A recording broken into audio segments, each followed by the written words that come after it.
So hello at sa mga J-Vlog, welcome ulit sa panibagong video, and for today's video, another unboxing video na naman tayo, in this time sa isang napaka-affordable na smartphone na pwede nyo ma-purchase ngayong second quarter ng 2025, at ito ang itel Power 70. Maganda kaya to? Tara mga J-Vlog, check natin.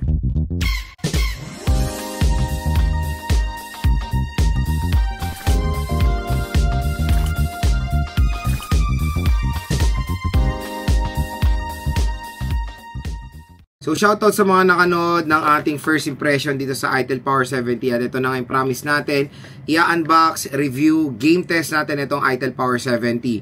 So yun nga, kung interested kayo dito, available po to sa online, napakamura nyo lang itong mapapurchase sa online, at yung link na ito nandito sa gilid ng ating video or nandito sa shopping bag at nasa description box. Click nyo na lang yan, add to cart nyo na itong itel Power 70 dahil napakamura lang na ito pag pinurchase nyo online. Pero ano nga bang SRP nito? Usapang SRP tayo. Yung itel Power 70, itong 4GB 128 na hawak natin is 4899 po sa online. Tapos yung 4GB 256 ay nagkakalaga ng 5499. Pero ito nga maganda, pag binili natin to sa online, nakuha ko lang to ng 3+. Grabe.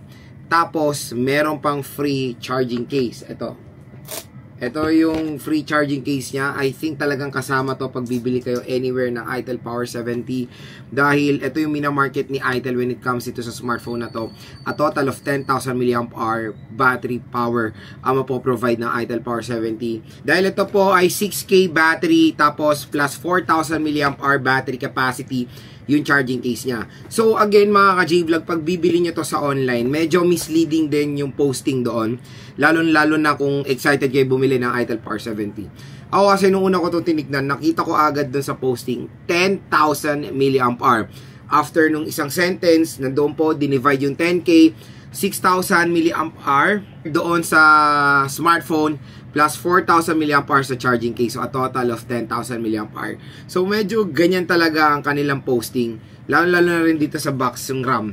Tignan nyo yung RAM, 8GB ang RAM na nakalagay dito. Kung isa kayong consumer na hindi aware sa mga specifications, akalain nyo 8GB talagang RAM nito. Hindi po. 4GB lang po ang RAM nito. Physical RAM pa rin po ang titingnan natin pag bumibili tayo ng smartphone. Hindi po yung total na RAM niya kasama yung extended RAM. So yun nga, ang pinili natin ding color is yung color marine, na which is a resemblance sa color ng iPhone 16. Titingnan natin kung maganda ba yung color option ng marine, at yan ba yung magandang i-recommend para sa inyo. So yun mga ka-J-Vlog, again, kung interested kayo sa Power 70, yung link po nito nasa description box, i-click nyo na yan, add to cart nyo na, dahil napamura lang po nito. So tara, samahan nyo kayo unbox itong itel Power 70. Ito yung box ng itel Power 70. So in short, P70. So yung mga P dati na series, nilagyan na ng, tinatawag na nila itong power. So in short, dun sa P nila, so sa yung P meaning is power yan.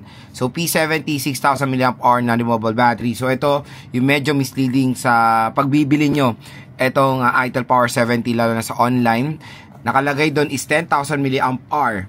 Pero nakahiwalay po yun, marami rin kasi syempre sa atin ang kumbaga hindi nakikita masyado yung ganong text. Ako rin una akala ko 10K battery to, pero hindi pala.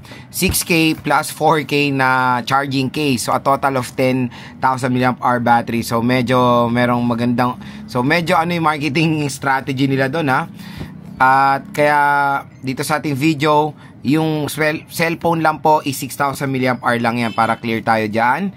Pero napakalaki pa rin yan, not bad. And 4GB, ito pa So pag bibili talaga kayo sa online, maging mapanuri kayo, kasi medyo maraming misleading talaga ng mga text or mga tagline. For example, itong box nakalagay 8GB 128. So syempre yung mga hindi aware sa mga specifications, akala nila 8GB talaga ang RAM nitong device na to. Hindi po.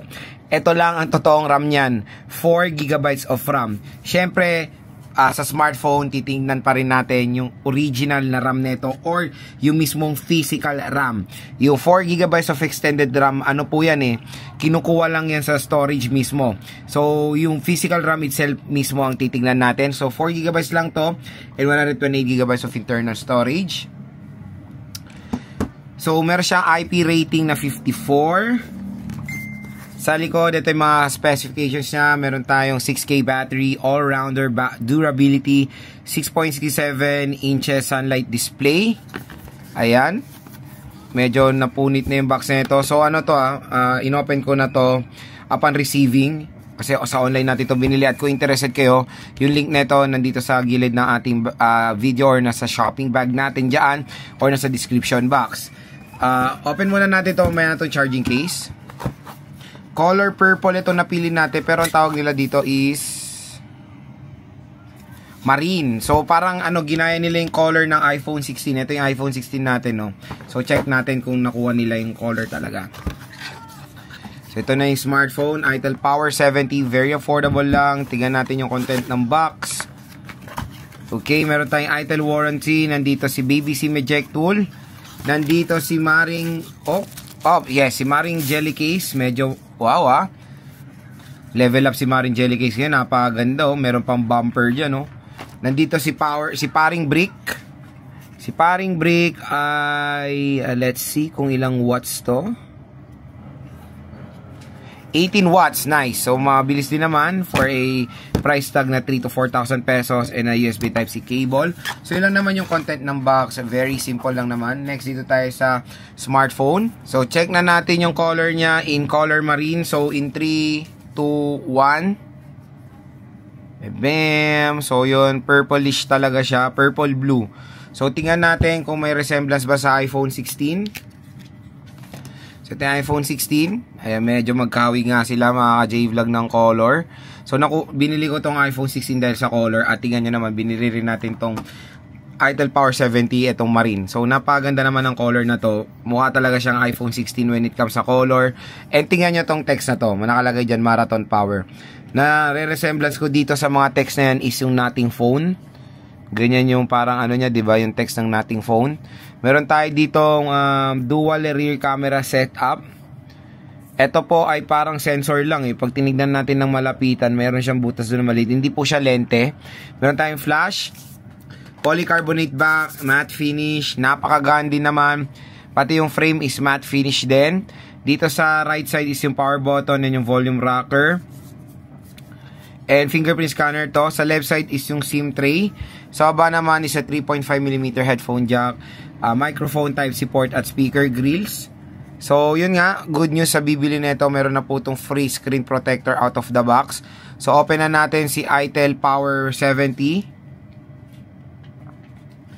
So yan, Itel powered by Android. So meron kabit natin si Maring Jelly Case. Ayan, napakaganda ng Jelly Case sila ngayon Hindi na masyadong nakikita yung color niya, pero okay na okay itong si Maring Jelly Case dahil meron siyang bumper dito.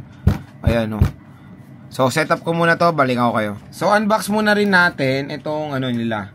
Itong charging case. Ito yung charging case na kasama para maging total of 10K battery siya. Okay.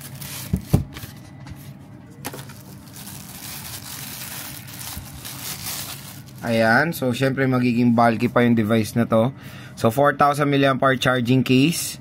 Not bad. Tingnan natin kung mas bibigat pa itong si Itel Power 70. So yan, so, pag maglalaro kayo, napakunat na ng battery nito dahil total of 10K battery na nga ang magpo-provide nito. Medyo bumigat lang ng konti. Tingnan natin mamaya kung pag nasalpak natin to. Wala, hindi siya nagcha-charge So ito pala yung charging case niya.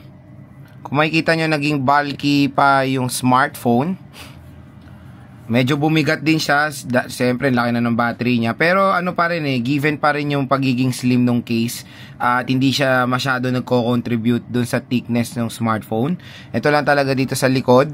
So, when it comes sa paggamit naman nito, dito lang tayo medyo may problem dahil open siya yung dito sa gilid. So sana final close na nila to para naman magkaroon na talaga ng solid protection yung device. Pero ayan, manipis din naman yung slim case niya at nandito pala sa likod yung power button ng ating charging case. So pwede natin siya yung option ni on. Ayan, magcha-charge yan. Ayan, nag-charge siya. Dalawang click lang sa likod, mag-off na siya. One click on, double click, mag-off na yung charging case. So, yun lang naman.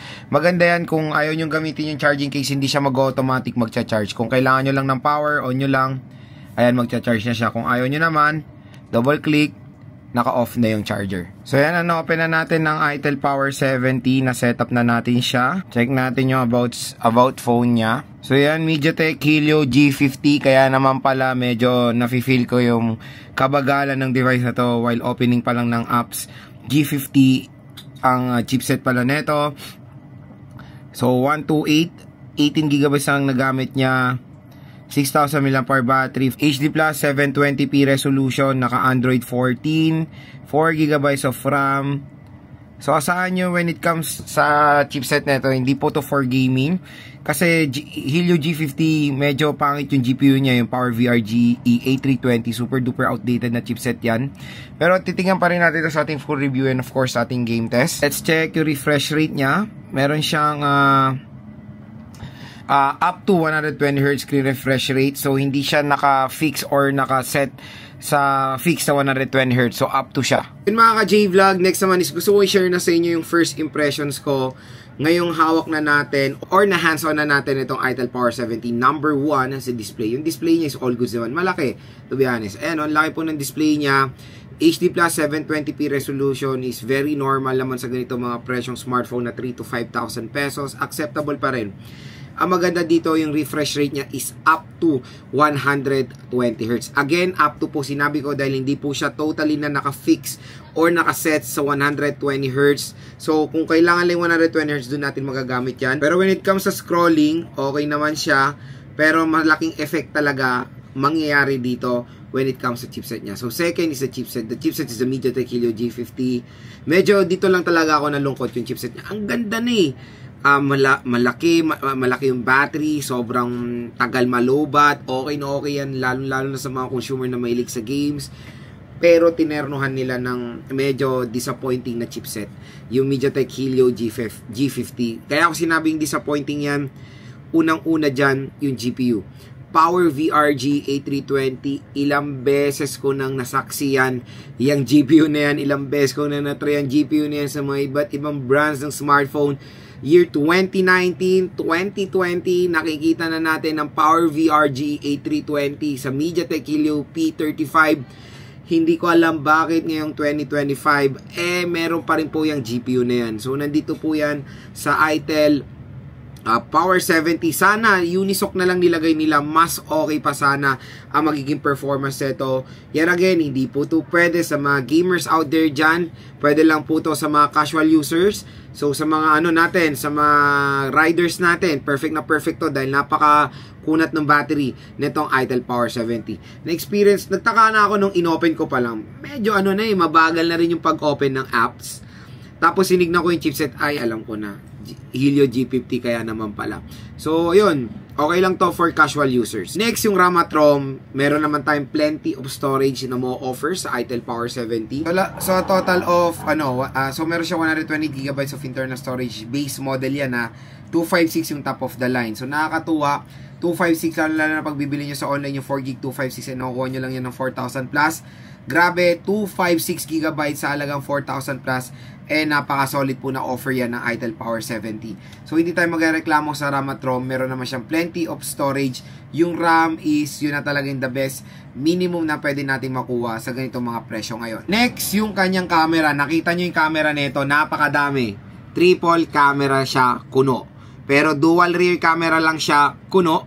Kasi yung pangalawang camera nito is very useless. So sabihin na natin, ito lang talaga ang pinaka magagamit nyo dyan, yung single camera niya or yung main camera niya na merong 13 megapixel. So parang props na lang yung triple rear camera setup na to. At pag tinignan natin ng malapitan itong itong bilog na to is parang may sensor siya sa loob.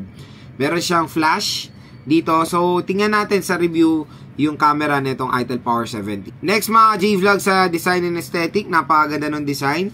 Tapos yung text niya, parang meron akong naalala dito sa text netong ITEL Power 70, di ba? Parang Nothing Phone. Ganito yung text ng Nothing Phone eh.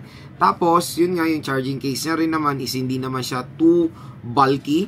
Manipis din naman yung charging case niya. Pero syempre, mafe-feel nyo yung kabigatan niya. Lalo na 10,000 na ang milliampere nito pag nakakabit na lahat yung kanyang battery. Pero again, slim pa rin naman itong ITEL Power 70 kahit na nakalagay yung charging case niya. Napakaganda rin naman itong marine color nila na ternong-terno talaga sa marine ng iPhone 16 series. So, design and aesthetic, okay naman for me. Maganda, lightweight, at maganda rin dito. Meron siyang support meron siyang IP rating or ingress protection 54. So, pwede lang to again matalsikan ng mga tubig. Hindi po siya pwedeng masubmerge sa tubig dahil sobrang baba po ng IP rating niya. Pwede lang siya matalsikan sa tubig. For example, pag rider kayo, umuulan, ayan, pwede siya sa mga ganyang water protection. Pero no or big no-no po pag nasubmerge to sa tubig.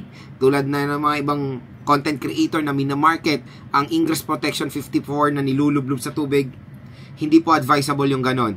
Ang the best po na smartphone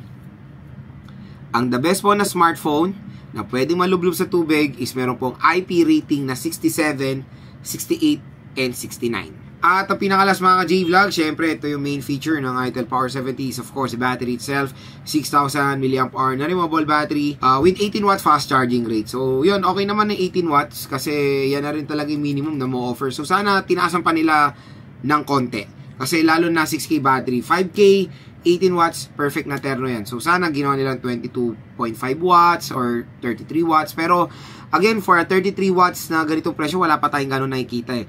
Nakikita ko pala may mataas na charging rate sa ganitong murang halaga is Oppo A3X, yung 45 watt fast charging.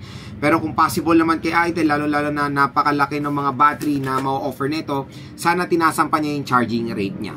So yun mga ka-J-Vlog, yung first impressions natin dito sa ITEL Power 70. So kung interested kayo dito sa device na to, again, yung link nito nandito sa shopping bag o nasa description box. I-click nyo na yan para hindi kayo mahirapan. Ma-redirect ka agad kayo sa ITEL para ma-add to cart nyo ang ITEL Power 70. So sana mga ka-J-Vlog nakatulong to mga sinabi ko sa inyo kung interested kayo dito sa smartphone na to. Kaya for me, yes, maganda siya i-recommend.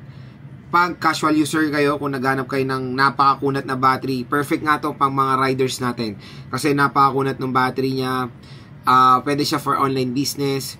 Hindi siya pwede for gamers. I think ML din is, hindi smooth dito. Kasi na-try ko na yung G50 sa mga ibang brands eh.